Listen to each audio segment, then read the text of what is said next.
It's causing them to drop out of life. How phones warped Gen Z. That's a good picture. I like that picture. A social psychologist, Jonathan Haidt, warns social media is fueling a mental health crisis.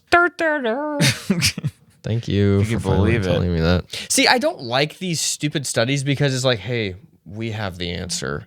Now we can definitively tell you what you have confirmed every second of the day in your life. But we are the ones who can confirm it, and it's now true. Through his research, Haidt found that teen mental health has dramatically worsened after iPhone usage became widespread and Instagram was created. While he blames Instagram for causing the most initial damage of the new era, particularly in fueling declining mental health for girls, he now sees a new graver threat. TikTok is arguably the worst consumer product ever invented.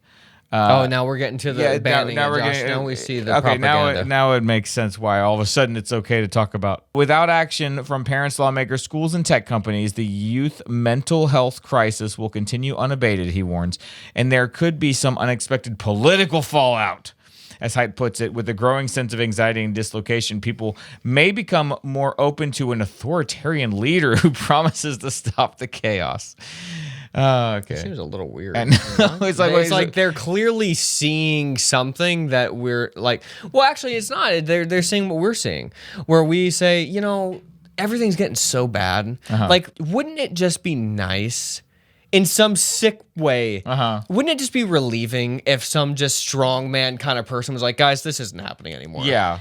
You think, wow, that's relieving. I know this might not be the best for over time, but to just have that relief. Well, yeah, because when you see so much weird, injustice and all these different things, there is some part of you that just says, well, the system under its current setup is not working. So what's the difference if just one guy comes in and says we're done? Yeah, it just says, as long as he agrees with me. Right, and then we're back to a king, and you wait every so often. And then everything can be reset.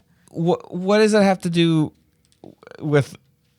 They don't see. The thing is, they don't actually care about any of this. Right. They don't care about the people. They just only care about it because now they're worried about China. They're trying to do that false flag, or whatever. About hey, China's gonna. We got to get rid of TikTok. We got to make sure that our political people don't lose.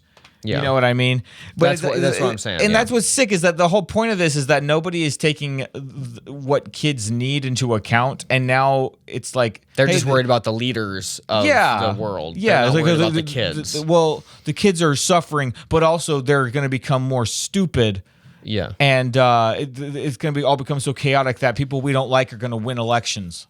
Yeah, it always comes back to that for these weirdos. So now it's okay to talk about this because it's so obvious that this is happening now, that they can use it. They can use that fear of, we can all clearly see something is going on here with the kids. They can use that fear to say, hey, well, we have to enact these specific changes that we happen to agree with. We have to ban TikTok. We have to stop these people. Give them more power. Blah, more blah, control. blah. I mentioned on a previous episode of the podcast that I was reading that book, Hold On to Your Kids, and it was talking about how bad social media is for kids because it trains them to think that talking in real life and talking on the internet with your friends are the same thing, and they couldn't be more different. It's because when you're talking to someone in person, there's a little bit of a dance going on. You're taking their social cues, you're taking their facial cues. You're deciding how much of yourself you're going to show based on the reactions that you're being given. Whereas online, it's literally just text on a screen. Hey, what's going on? You know what I mean? There's no nuance to it. Have you noticed, Jordan, I've called you more often lately? You have. I'd call mom more often too. At a certain point, well, I text with mom more than I text with you. But normally, if I get to a point, I'm just going to call mom. And so, mom, I think finally this week has finally stopped freaking out when I call her. Because she always will be like, hey, what's wrong? What's wrong? I'm like, Mom, I will text you if something is wrong before I call you. I wouldn't do that to you. Yeah. I'll be like, 911 emergency. And then I'll call. I'm realizing for so long I didn't like talking on the phone, but I'm realizing that texting is just so. It also takes it's also about the amount of times I have to pull out my phone and look at it when I'm with the kids and stuff. Yeah, you know. So it's easier just to say, hey guys, I need to make a phone call real quick. than it is to say, hey, sorry, hang on, I'm trying to text Uncle Jordan back. Yeah, exactly. That's true. And then you just look like Okay, an sorry, idiot. what's going on? Yeah. Hang on. He texted me back. Hang on. He's exactly. working on the downstairs. I gotta text him right now, or it's gonna be a while until I hear from him again. Exactly. I'm saying that's what I'm saying. That's what I was saying like a few podcasts ago. There's just got to be a hard break. There's got to be a generation. Yeah. Not even a generation, like a sector of people, like Amish-ish type of people, Yeah. but not Amish, but that idea to just break away and to just be like, we don't use phones. Yeah. We use everything else. We use cars. We use everything else. We can use YouTube to look up how to do things, but we don't use, like, it's very limited, like, of what we do with it. Do you think there will be like devices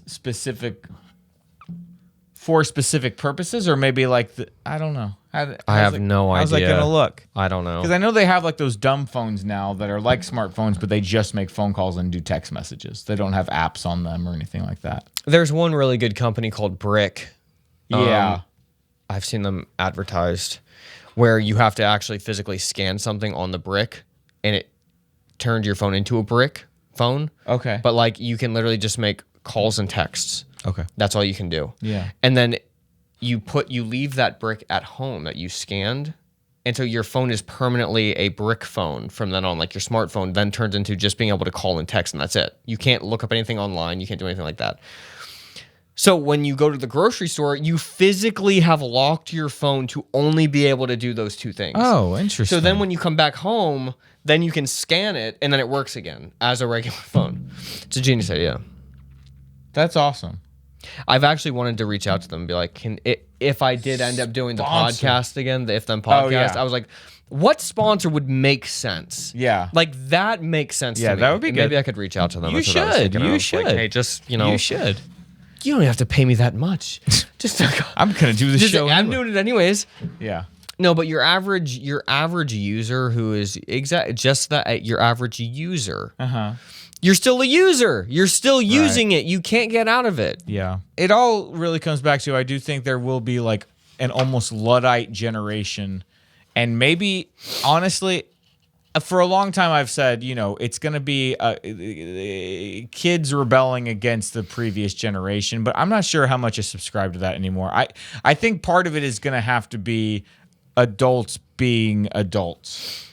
And just saying, I know that growing up, there were lots of things my parents said I couldn't do, and I was always like, that's not fair. I'm not going to be that kind of parent. Well, I'm going to be that kind of parent times 10 right now and say, you don't get a smartphone until you're 18. Yeah. Because it's not safe.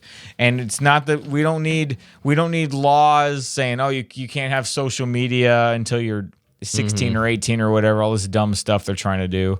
You can't have a smartphone or whatever. It's literally like if you have to have a law saying your kid can't have social media, that should be such common sense. Like you're already lost. Like if you need a law for that, your society is gone.